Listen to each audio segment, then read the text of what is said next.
Hello there, this is Andy Anatko. I know I've forgotten who I am either.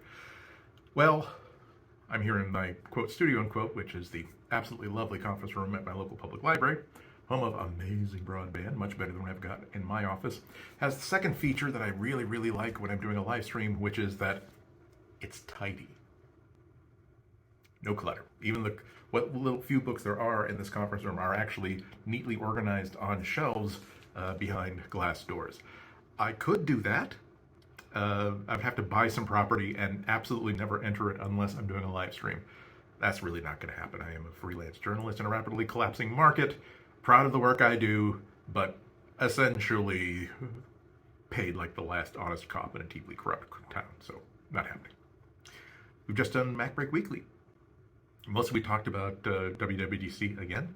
There was a really great long conversation about how we're actually very pleased with how Apple has turned around its software.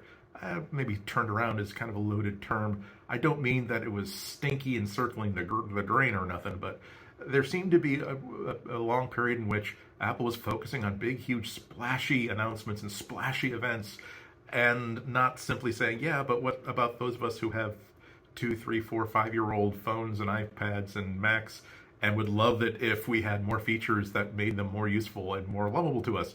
And boy, did we get that in stages. Spades, not in stages. But we're getting it in stages because this is, again, WWDC. The iPad is becoming more like a desktop. That's wonderful because they certainly cost enough. I mean, I still love my iPad Pro here, and I'm thrilled that I'm still getting value from it 4 or 5 years later.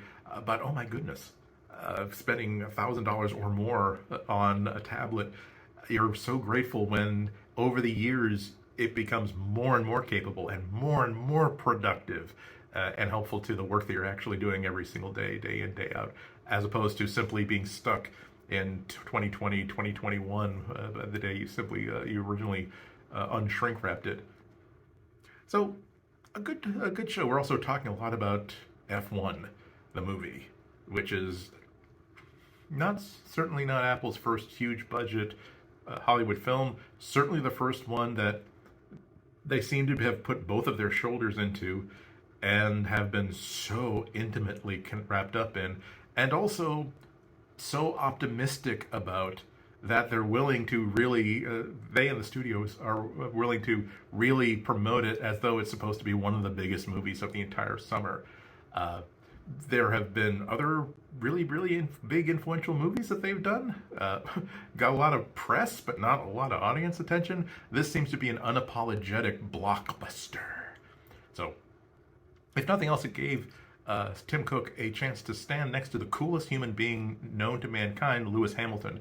There's a Variety article that is a really good interview. It talks to Tim Cook and Eddie Q. Great stuff, start to finish.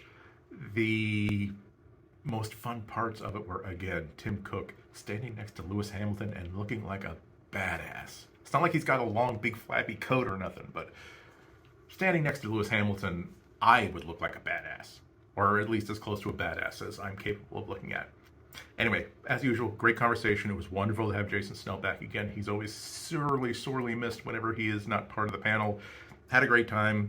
And I still have a couple of my snacks left, so as I'm packing up my stuff to go home, I get to have some more sugar, complex carbohydrates, and phosphoric acid. Hope you watched the show. We had a great time doing it. Hope you have a good time listening to it.